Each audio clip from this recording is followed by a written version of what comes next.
Hi everybody, it's Amazing Zane here, and today we're going to be reviewing this LEGO Marvel set number 76315, Iron Man's Laboratory Hall of Armor.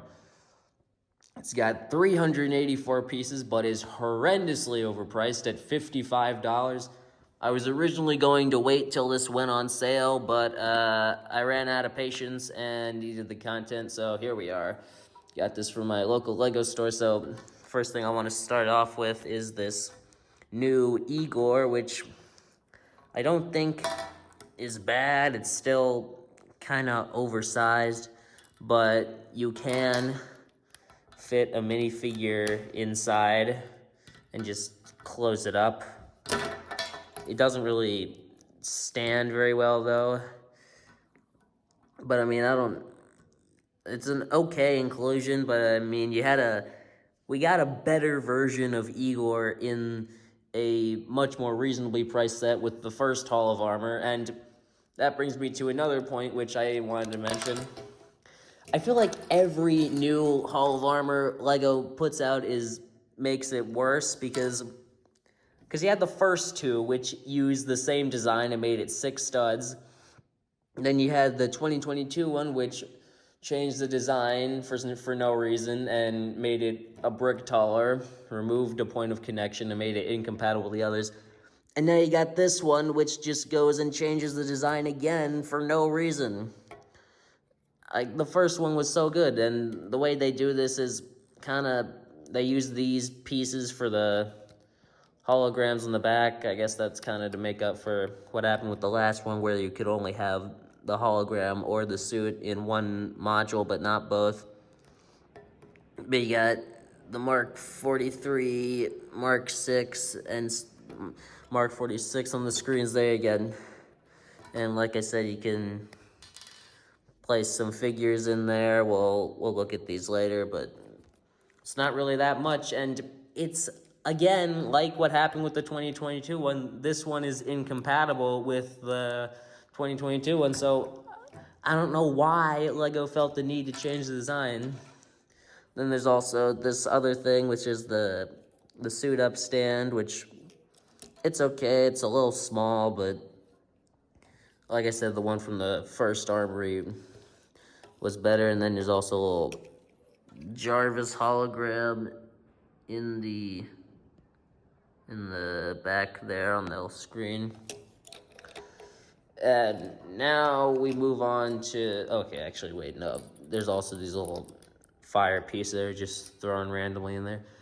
One of my least favorite things in the set now, which is this thing. You got this thing up here which says Scan Nanotech, but in all honesty, I think that this play feature is just really stupid, because you just lift this thing up and it's supposed to scan the nanotech. It does create kind of a trippy effect, but it just doesn't really compare to like some other sets where you had the red magnifying glass, which you could reveal things on tiles when you hovered over it.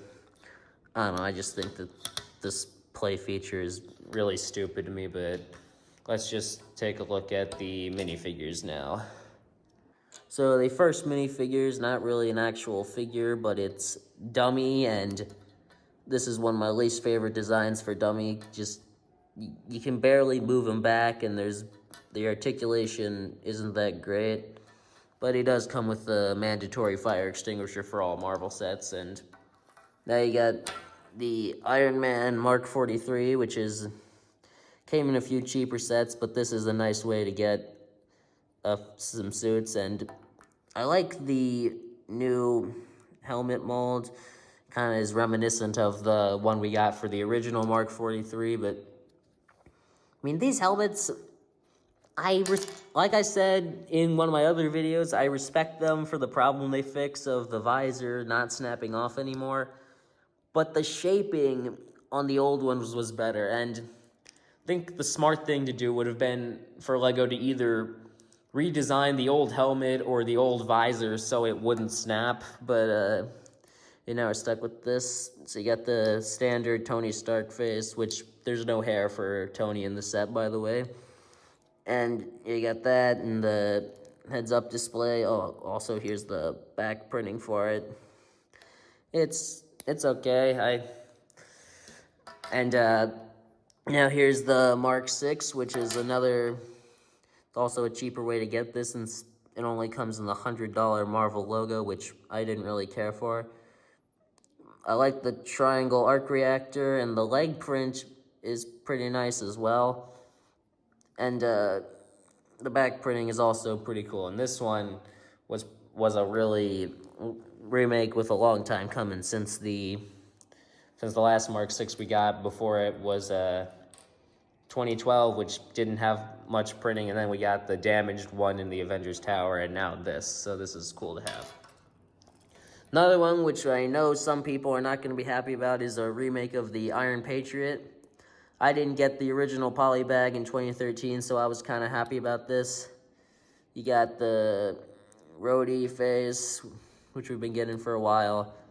And also, I like how they've brought back the pieces for the repulsors from the original sets, and also he's got the mandatory stud shooter on his back there.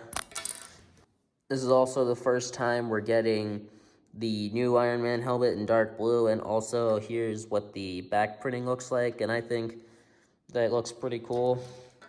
The last two figures, which I think are kind of the biggest offenders for poorly done minifigures, is Pepper Potts, and the only difference between the one we got in the last Armory and the Ironmonger and this one is the hair color, and that's it. I've never really thought that LEGO's really captured the strawberry blonde hair color well, but I don't really know how they do it. The only way I can think of doing it is with the sand red color, but that color retired almost 20 years ago, and she's got the stud shooter, and like I've said before, I don't like them reusing the Hermione Granger face because the eyebrows are just way too thick for Pepper Potts, but she also has an alternate face, which is pretty generic. Then there's Aldrich Killian, which I will say that the torso is better than his previous one. I wish the fire printing went on the back and not just the front, though. He does reuse Han Solo's face, and I kind of wish they made like a new head for when his face is on fire in that final scene in Iron Man 3, but it's a decent figure. The hair is definitely better. It's not my biggest issue with the figure, but I wish the legs were tan or something instead of this gray color, but the figure, all in all, is not that terrible. Now, here we have the box for this set, and you got the Infinity Saga design on the side we've been getting for a while, and the comics design we've been getting for a while, and yeah, just the usual showcase of the set. This one was one of the ones with those finger open thingies. And finally, here are the extra pieces and the sticker sheet, which that's including the extra studs for War Machine and Pepper Potts shooters. But overall, the extra pieces are nothing special here. And the sticker sheet reminds me of a point I wanted to bring up, which was that these stickers, especially the ones on these big pieces here, were a really a pain to put on, and because you really had to center them right to see everything. And yeah, the stickers were just a real pain to put on for me, and maybe it's because I didn't have a separator on me, but still, not a fun experience. Now, as you can probably tell, I mainly got this set for the minifigures to get the Mark 43 and 6 remakes and the Iron Patriot remakes, but as I said in the intro, this set is horrendously overpriced, and I know that since this is based on Iron Man 3, a lot of people really wanted there to be a new Mark 42, and since the closest thing we got to that was that one thing, minifigure from the Mech Armor, and also, like I said, this thing did not need to be included at all, and I feel like the budget for this set could have gone to a 4th module. But yeah, it's okay, and again, why did they change the module design? But yeah, the set just isn't that great unless you really want to get some Iron Man suits for cheap and don't want to spend $25 on them. for Bricklink. But maybe I could have justified the budget more if they included a Mark 42 remake or a 4th module, but this set just, it's only good for the minifigures. And that's that. Thanks for watching. See you again soon. Peace.